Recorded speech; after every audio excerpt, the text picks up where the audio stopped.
नमस्कार सभी को। आज हम बात करने वाले features of the Indian constitution पे, जो कि इंडियन पॉलिटी का एक चैप्टर आता है और बहुत इंपॉर्टेंट है। इससे रिलेटेड हम इंपॉर्टेंट क्वेश्चंस भी करने वाले हैं। ठीक है, तो चलिए आगे बढ़ते हैं।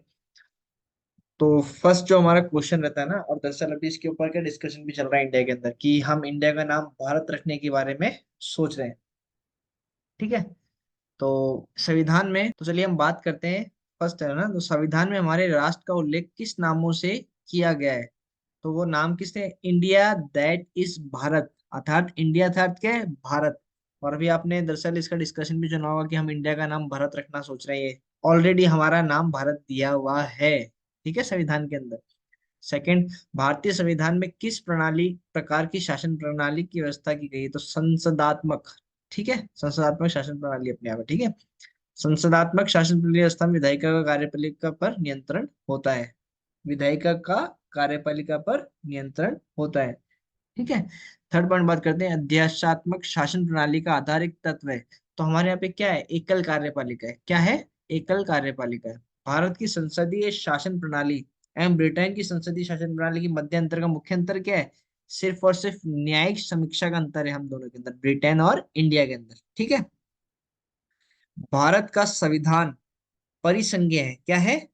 परिसंघीय है। ठीक है, क्या है? परिसंघीय है। यह किससे निर्धारित होता है? केंद्र और राज्य की मध्य शक्तियों के वितरण से। ठीक है, जो जो केंद्र और राज्य के बीच में क्या हो गया है? शक्तियों का विभाजन हो रखा है, शक्तियों का बंटवारा हो रखा है कि किस किस के अंदर कौन सी चीज आती है और किसके अंदर कौन सी चीज आएगी। ठीक है, क्योंकि इसलिए हमारा क्या, भारत का संविधान परिसंघीय है। ठीक है, जैसे कि बात करें तो भारत के संविधान के मूल क्या है? स्वतंत्रता, समानता, भातृत्व, संप्रभुता, समाजवादी, पथनिरपेक्ष और लोकतांत्रिक। ठीक है, तो हमारे संविधान के कुछ मूल्य हैं। एग्जाम में दरअसल पूछा जाता है, आप से इंसान सातों का नाम पूछ सकते हैं, हो सकता है गायब कर दें, छह पूछे। ठीक है। नीति निर्देश तत्व तथा मूल अधिकारी को संविधान की आत्मा, है ना, कॉन्शियस ऑफ द कॉन्स्टिट्यूशन किसने कहा था?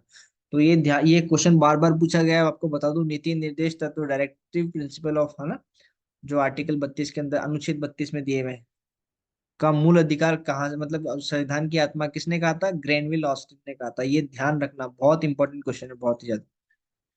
ठीक है, मैं आपको यहाँ मार्क भी कर देता हूँ, बहुत ज्यादा इंपॉर्टेंट है ना।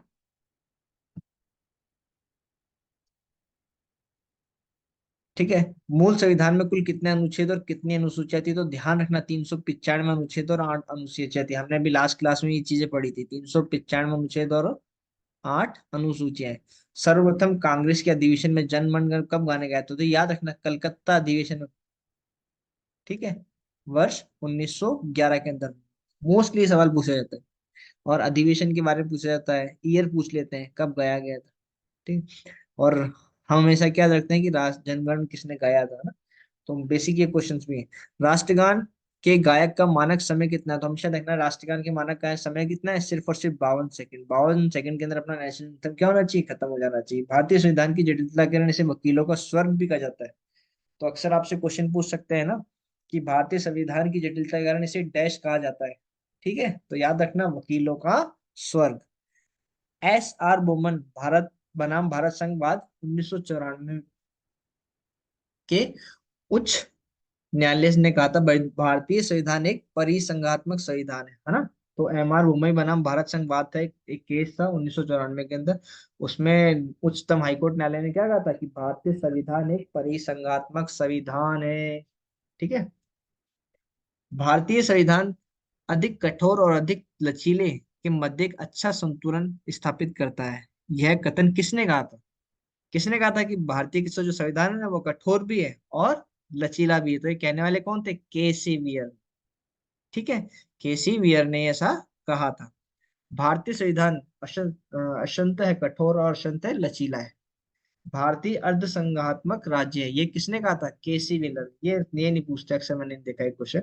भारतीय संविधान के वृद्ध होने का क्या कारण है? संघ तथा राज्यों का एकल संविधान है। ठीक है, अपनी राष्ट्रवादी प्रतिक्रिया में भारतीय संविधान के निर्माताओं ने अल्पसंख्यकों के हितों तथा भावनाओं के महत्व को कम करके आंका है। ये कथन किसका है? आईवीआर जेनसिंग का। भारत में राजनीतिक सत्ता का प्रमुख स्रोत कौन है? जनता। ठीक है, ये सवाल पूछा जाता है। कोई भी संविधान कितना भी अच्छा क्यों ना हो, यदि उसे क्रियान्वित करने वाले बुरे व्यक्ति हैं तो संविधान भी बुरा हो जाएगा। ये कथन किसका है? भीमराव अम्बेडकर का है ना। मोस्टली एग्जाम के अंदर ही क्वेश्चन पूछा जाता है। ठीक है। संविधान को संघात्मकता के ढंग ढांचे से नहीं ढाला गया है, ये कथन किसका है? तो ये भी कथन किसका था? डॉक्टर भीमराव अंबेडकर जी का था। ठीक है।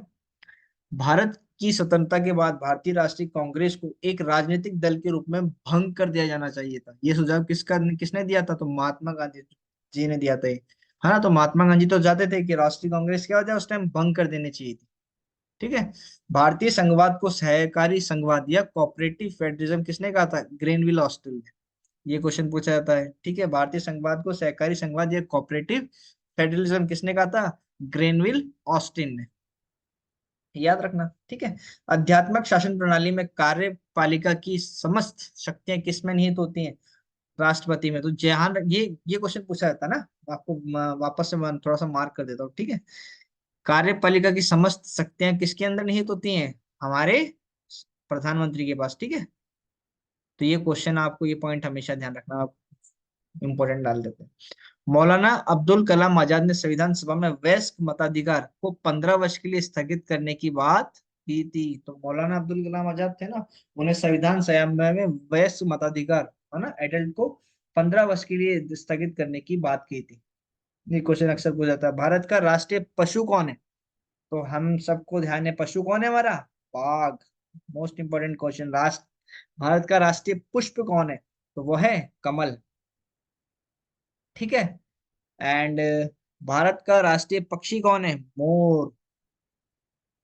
भारत का राष्ट्रीय ध्वज के चक्र में कितनी तिल्लियां हैं? 24 तिल्लियां हैं। अक्सर क्वेश्चन पूछा जाता है। तो ये कुछ इंपॉर्टेंट क्वेश्चन है ना, features of the Indian constitution, और इसी के अंदर से कुछ क्वेश्चन पूछे जाते हैं। तो आपको अच्छे से पढ़ना है, अच्छे से याद करना है।